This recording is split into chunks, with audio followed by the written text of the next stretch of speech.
Со ништо не може да се оправда однесувањето на професорот кој пред 3 дена со метален предмет физички напад на ученик од 2 година во Струшката гимназија Ибрахим Темо.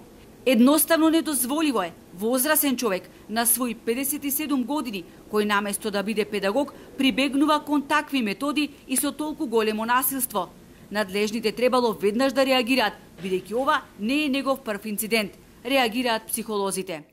Требало да реагираат и тие органи и тела во самото училиште, преку педагошко-психолошката служба, соработка со родителите од тоа дете, со директорот, имаме и просветна инспекција по општините, така да сигурно дека требале да реагираат порано.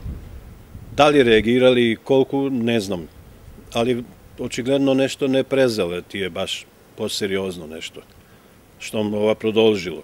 Србиновски, кој 37 години работел како психолог во училиште, вели дека агресијата е се позачестена и кај просветните работници, но и кај учениците, бидејќи насилството раѓа насилство. Немањето сочувство или емпатија е прв знак кој покажува дека едно општество води кон дивјаштво, односно примитивизам.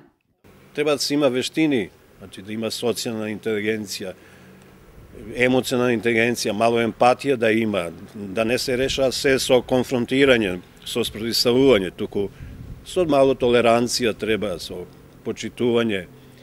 Значи, ако немаме емпатија за другиот, тоа е знак дека ние одиме и тониме кон варварство, не кон цивилизиран однос помеѓу себе.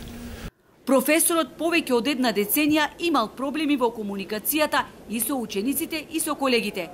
За проблемот се разговарало на колегиуми и училишни совети, се барало општината да изнеде решение за негов поинаков ангажман надвор од образовниот процес, ама нештата се туркале под тепих.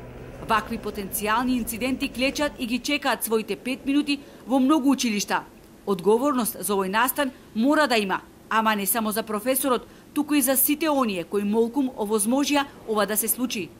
Толку стручни институции, инспектори, кадровски служби не успеале да превенираат, што на крајот упатува на прашањето што работат тие луѓе и која е нивната цел.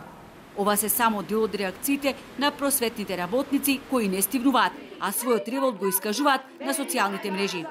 За инцидентот која вознемири јавноста и откако учениците излегоа на протест, професорот кој првично беше приведен па пуштен на слобода, вчера доби 8-дневен притвор, а ојо го товари за сторено кривично дело насилство.